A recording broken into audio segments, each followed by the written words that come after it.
Alright guys, welcome back again to the channel. Good morning, good afternoon, good evening. I hope you guys are doing well. Happy New Week to everyone in the community.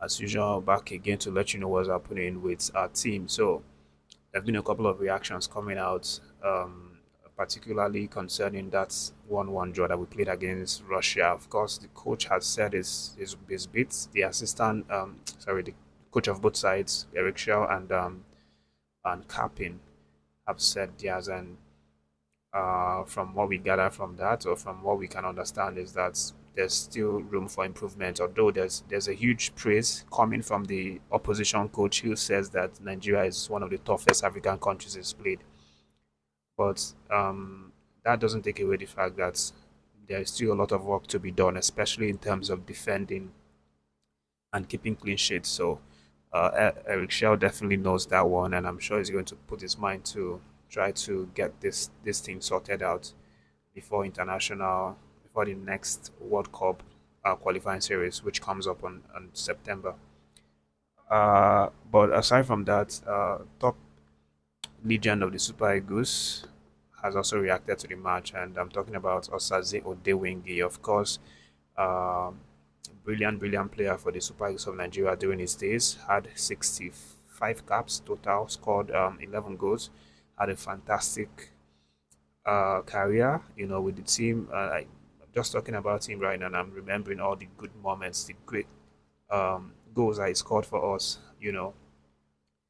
But he has reacted to this game, and of course, it's not surprising because he's partly Russian and also Nigerian, so it's kind of like his two countries playing together. So I mean, definitely he is a match that I'm sure that he watched every minute of it. But he has reacted, and then from his reaction, we can see him praising Arokodare. He singled out Arokodare for praise for that game, and credited him for a certain skill that he possessed, which he called the double run. He said this double run was what helped Arokodare to be able to spot out that back pass from the goalkeeper, that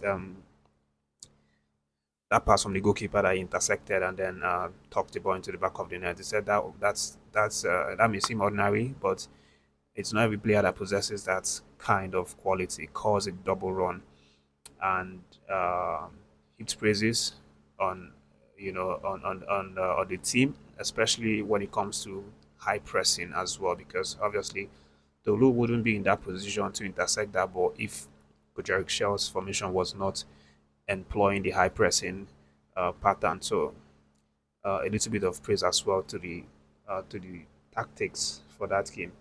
But just to relate in his own words, Odewing said Sofanov made a mistake, but Arokodare also made a very smart move. In English, this is called a double run. Arokodare went to press as if to the right, when Sofanov lowered his eyes, he changed direction and ran to the left and intercepted the pass to the defender. Now, many teams include high pressing, and it's brought success to the Nigerian team. So this is what the legend has said, and when you look at it critically, you just see that Tolu Arokodare has obviously scored some point again. Especially when we consider the race right now between all the other strikers to try and match Victor Osimhen's aura, Victor Osimhen's productivity and everything like that.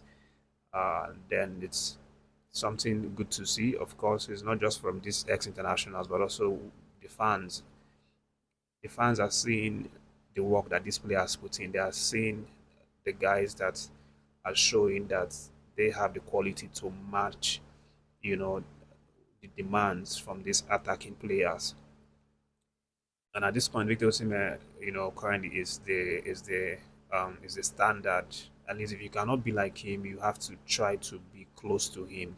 You have to try to be somewhere around him for you to be that partner.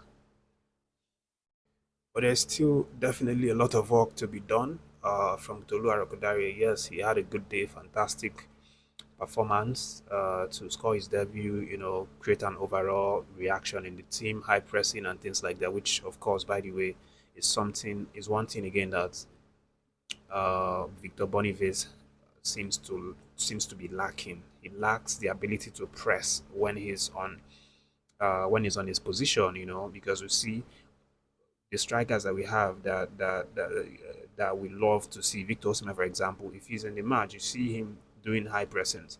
Arokodare also did that in the game. But definitely lots of work needs to be done on this player side because obviously the battle is still continuing, because we have other strikers who are also delivering. For example, Cyril Dessas, he delivered, in the Unity Cup game, scoring one goal, creating an assist. So he's definitely also someone that scored a couple of points. If you ask me, he scored a couple of points when it comes to who is the right partner for Victor Osimhen. And then just moving slightly away from there, but also talking about Cyril Dessas, he actually tied the knot with his long-term girlfriend over the weekend. And although Cyril Dessas is someone that's very personal and private, he doesn't show a lot on social media. But um, I was fortunate to see the picture of the very minimalistic wedding that he had with his now wife, who goes by the name Rosalie de Rocha. I hope I'm pronouncing that correctly, but that's the name of his beautiful wife. They had their wedding, a very low-key wedding in somewhere in southern Italy, and it's just come out right now that the reason that he didn't, come to Russia camp is because of his wedding. He asked Coach Eric Chelle that he wants to um, pull out to get it done. Of course, initially, it wasn't on the list, but Coach Eric Chelle was kind of transferring a lot of the Unity Cup squad players into that Russian squad. And Dessas is arguably one of the first that Shell obviously would consider because of his impact in that Unity Cup. But he had to pass on that one because of the wedding. And it's so good to see that everything went fine for the young man. We wish him a very happy married life and all the best for the future.